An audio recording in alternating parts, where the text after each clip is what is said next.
push you back. Oh, now it's there. Now it's like, oh look, I'm your little table of DVDs. I'm gonna work this time. Fuck you, camera. Fuck you.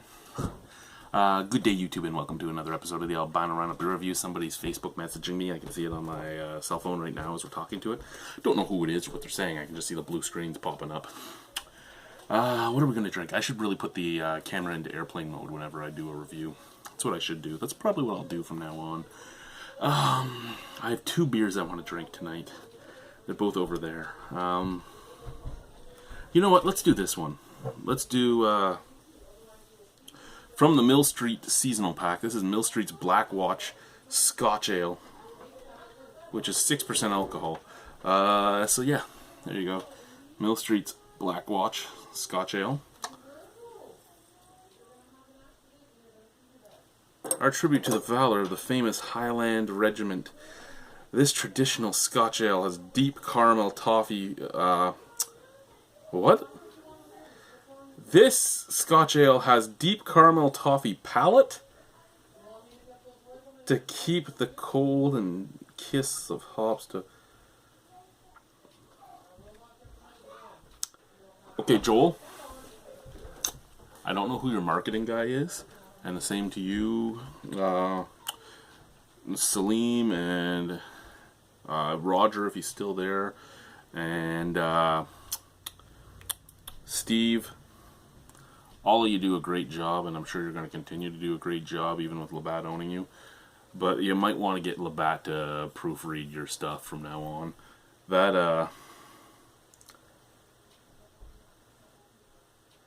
This traditional Scotch ale has deep caramel toffee palate to keep off the cold, and just a kiss of hops to brighten a winter's day. You know what? Maybe you're just acting like an actual Scotsman, and you're drunk out of your mind already when you're writing it. That's what it is. You know what? It's the greatest marketing I've ever seen.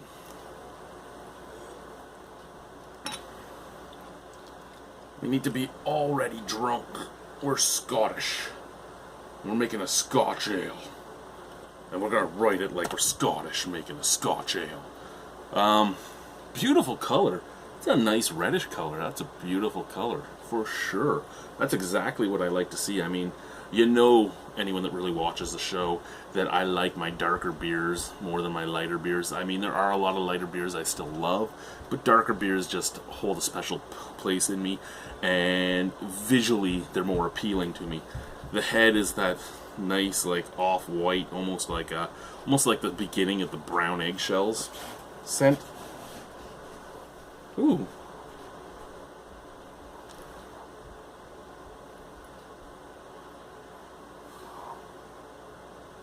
Bready and biscuity with a lot of malt and a lot of toffee and a lot of more malt, like sweet malt, like under attenuated Malta or Tiger malt sort of.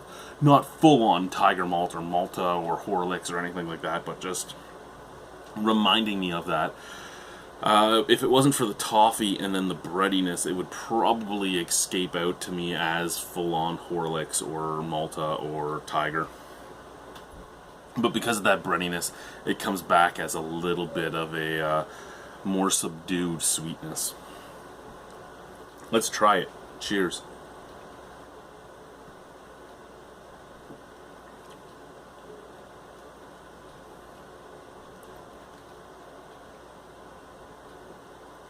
You know what? As a malt maniac, I really like this. Is it really what I've come to learn to be Scotch ales or anything like that? Not really, but it's a beautiful... you know what? It really reminds me of like an Irish red. That's what it reminds me of, an Irish red. Just lots of toffee, lots of caramel, lots of malt, and just this slight breadiness on the back end. Little tiny touch of roast along the back tongue line as well, which, I mean, could be a hop as well instead of just roasted malts. But it sits as like toasted malt, toffee, caramel, and bready biscuitiness. It's actually quite enjoyable.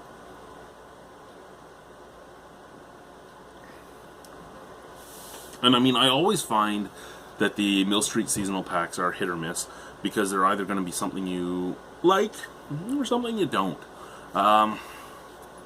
Even though the beers that I don't like from Mill Street, I don't normally give under a 5, because Mill Street is very approachable. Their beers are very approachable. Most people can like everything they make. And I think that's one of the reasons why they do so well. Because, yeah, they might not blow you out of the park with beer here and there, but it's all solid. I mean, yeah, a lot of their lineup is in the 5 to 6.5 range for me.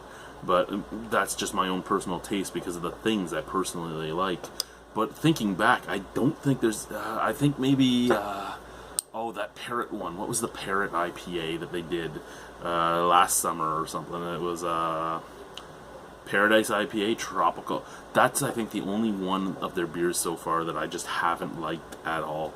And everything else has been acceptable. I mean, one way or another, I have no problem drinking it. And I don't mind buying those 6-packs because, yeah, I might only get 2 new beers in with the size of them. They really could do a 6-pack each season that's all new.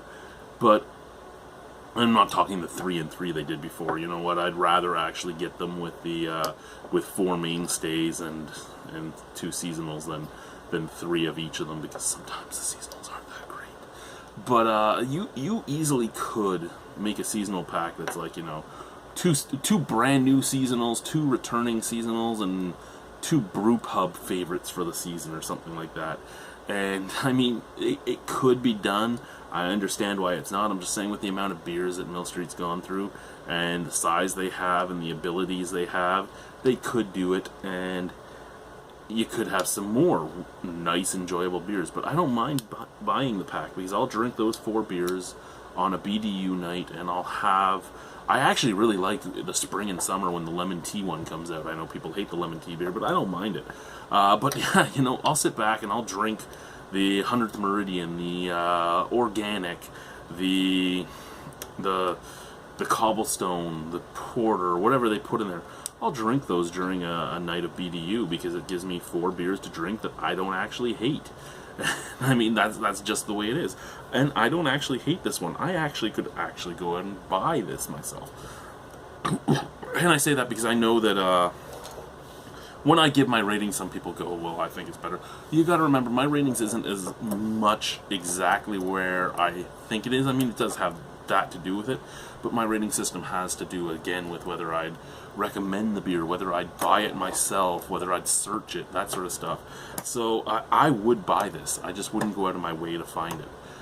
It really does remind me of an Irish red, like a nice Irish red. It kind of reminds me of Innochante's Inos Lanche.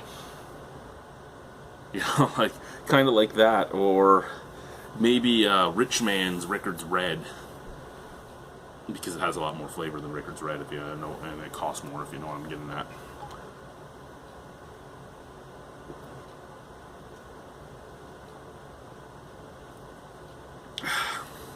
Out of 10 on that? A 7.25. I don't mind it at all. So thank you very much, YouTube, for watching. Have a wonderful evening. Thank you, Mill Street, for making another acceptable beer. And good luck in the future. Thank you, guys. Bye.